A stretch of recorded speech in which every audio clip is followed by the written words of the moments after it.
سب سے پہلے میں اللہ تبارک و تعالیٰ کا شکر ان الفاظ میں کرتا ہوں کہ رتبہ بھی میرے سر کو اسی در سے ملا، حالانکہ یہ سر بھی مجھے اسی در سے ملا، لوگوں کو جو بھی ملا مقدر سے ملا، لوگوں کو جو بھی ملا مقدر سے ملا، اور میرا مقدر بھی اسی در سے ملا۔ سرکار دو عالم صلی اللہ علیہ وسلم کی شان میں یہ دو لائن میں کہوں گا، آپ اس کے بعد درود شریف پڑھ لیجئے کہ ہر ابتدا سے پہلے ہر انتہا کے بعد ذات نبی بلند ہے ذات خدا کے بعد، دنیا میں احترام کے قابل ہے جتنے بھی لوگ، دنیا میں احترام کے قابل ہے جتنے بھی لوگ، میں سب کو مانتا ہوں مگر مصطفیٰ کے بعد۔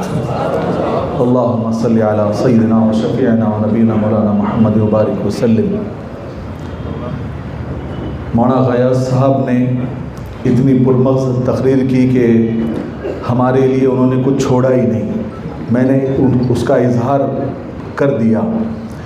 اور سب سے پہلے میں آپ کو ایک غلط فہمی سے باہر نکالنا چاہتا ہوں کہ میں کوئی مقرر نہیں ہوں، اور اتنے اکابر علماء کے سامنے تو میں یہاں کھڑے رہنے کے بھی قابل نہیں ہوں، لیکن آپ لوگوں نے عزت دی ہے تو تھوڑا سا دو جملے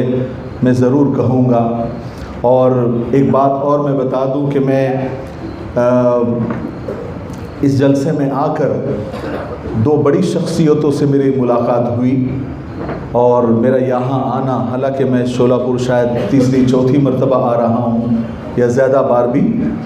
لیکن یہ جو میری چکر ہے یہ بڑی کامیاب رہی۔ ایک تو مولانا غیاث صاحب سے ملاقات ہوئی، اور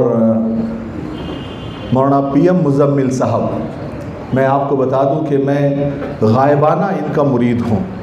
اور میں نے پہلی بار ملاقات ہوئی ہے،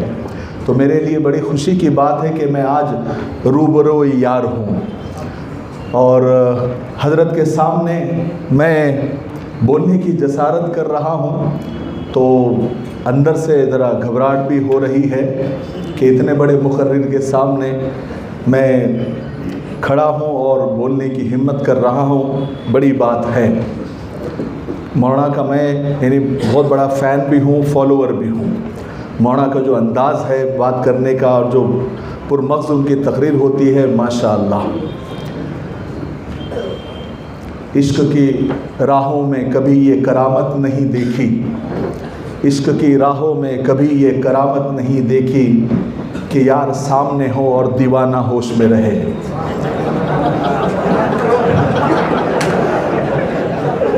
نعرہ تکبیر، پی ایم مزمل صاحب رشادی،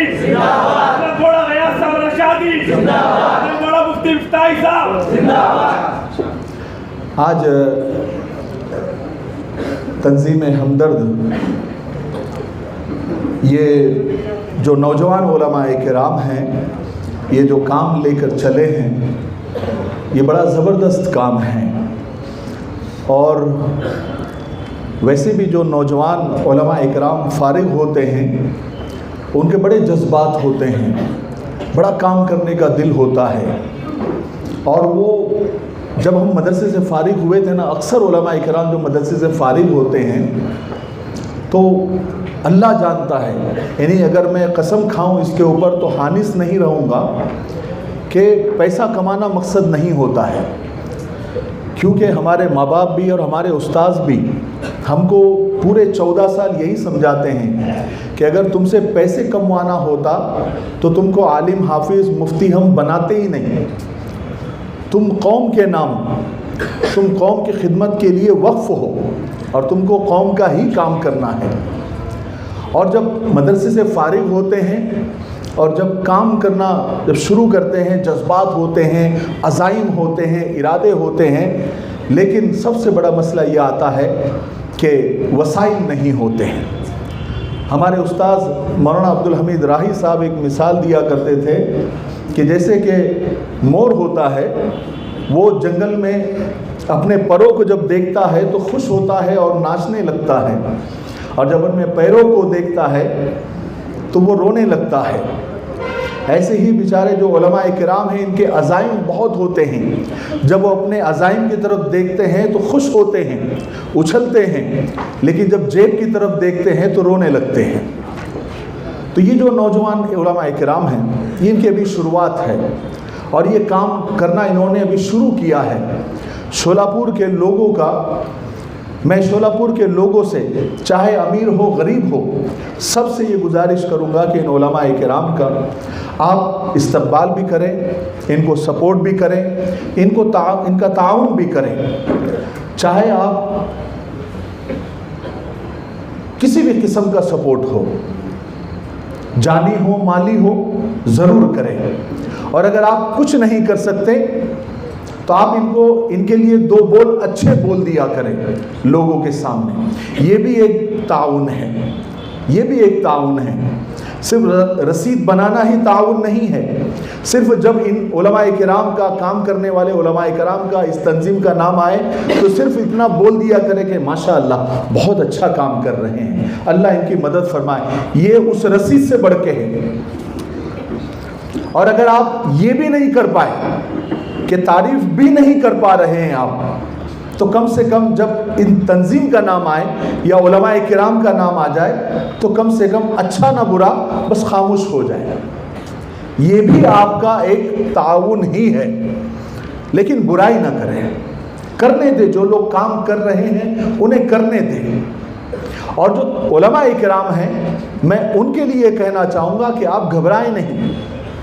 اور سب سے بڑی بات، اگر آپ لوگوں پر بھروسہ کر کے اگر کام آپ شروع کر رہے ہیں تو بہت جلدی آپ بند کر دیں گے یا بند ہو جائے گا۔ آپ کو اللہ پر توکل کرنا ہے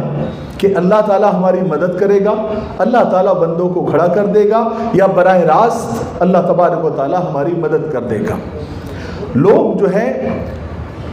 کام نہیں کرنے دیتے، خود بھی نہیں کرتے اور کرنے بھی نہیں دیتے۔ تو لوگوں کے چکر میں اگر پڑیں گے یا لوگوں کی باتیں سنیں گے، اسی لیے کسی نے بڑی اچھی بات کہی ہے کہ اگر آپ کو زندگی میں کچھ بھی کرنا ہے تو آپ بہرے ہو جاؤ، کیونکہ بہت سارے لوگوں کی باتیں آپ کو مایوس کر دے گی۔ تو آپ اللہ کے بھروسے پر کام کریں اور کام کرتے جائے، چاہے کتنا بھی آپ کے لیے۔ میں آپ کو بتاؤں، جب میں سوشل میڈیا پر آیا تھا اور میں نے ویڈیوز بنانے شروع کیے تو جب مجھے پتہ نہیں تھا بیڈ کمنٹ کسے کہتے ہیں، لوگ جو کمنٹ سیکشن میں بری بری باتیں لکھتے ہیں نا، تو وہ پتہ نہیں تھا۔ تو جب میں بیڈ کمنٹ جب میں نے پہلی مرتبہ پڑھا تو میں واقعی رونے لگ گیا۔ کمال لگے، میں نے حدیث بیان کی، اتنی اچھی میں نے بات کی، پھر بھی یہ لوگ برا برا لکھ رہے ہیں۔ پھر میں نے اپنے استاد سے رابطہ کیا۔ کبھی بھی دیکھو اپنے جو اساتذہ ہیں ان سے جڑے رہنا، اللہ والوں سے جڑے رہنا بہت کام آتی ہے چیزیں۔ میں نے اپنے اساتذہ سے رابطہ کیا، کہا کہ میں یہ کام کر رہا ہوں اور اس طرح کے بیڈ کمنٹ آ رہے ہیں، تو انہوں نے مجھے ہمت دی، مجھے موٹیویٹ کیا کہ تو اس چکر میں مت پڑ، تو اپنا کام کرتے رہے، بس ایک بات کا خیال رکھ کہ اگر تو صحیح ہے اور تو صحیح کام کر رہا ہے تو یہی بیڈ کمنٹ کرنے والے کل اچھے اچھے کمنٹ بھی کریں گے۔ ہم نے کام کرنا شروع کیا، بیڈ کمنٹ کا ہم نے سوچا ہی نہیں، اور ہم ویڈیوز بناتے گئے۔ بس ہمارے دل میں یہ تھا کہ ہم کام اچھا کر رہے ہیں، صحیح کام کر رہے ہیں، صحیح نہج پہ کام کر رہے ہیں اور غلط کوئی کام نہیں کر رہے ہیں۔ تو آج الحمدللہ جو برائی کرنے والے تھے، میں آپ کو بتاؤں میرے ساتھ تو ایسے واقعات ہوئے ہیں جو بالکل بری بری بات کرنے والے، گالی کمنٹ باکس میں لکھنے والے، آج سیلفی کے لیے میرے گھر کے باہر کھڑے رہتے ہیں، انتظار کرتے ہیں اپنے رشتہ داروں کو لے کر کہ مولانا تھوڑی دیر کے لیے آ جائیے، ہمارے رشتہ دار کے ساتھ سیلفی لینا ہے، بہت دور سے آئے ہیں۔ یہ وقت بھی اللہ، میں میرے لیے بڑی بات نہیں کر رہا ہوں، میں جو کام کرتے ہیں کسی بھی قسم کا اچھا کام کر رہے ہیں، قوم کے لیے کام کر رہے ہیں، وہ کام کرتے رہیں۔ اور پھر میں نے ٹھان لیا اور میں یکسو ہو کر کام کرنے لگ گیا، اور یہ چیز میرے ذہن میں ہمیشہ رہی کہ ٹھوکریں کھاتا ہوں پر شان سے چلتا ہوں، میں کھلے آسمان کے نیچے سینہ تان کے چلتا ہوں۔ مصیبتیں تو زندگی کا ایک حصہ ہے، آنے دو، گروں گا پھر اٹھوں گا، پھر گروں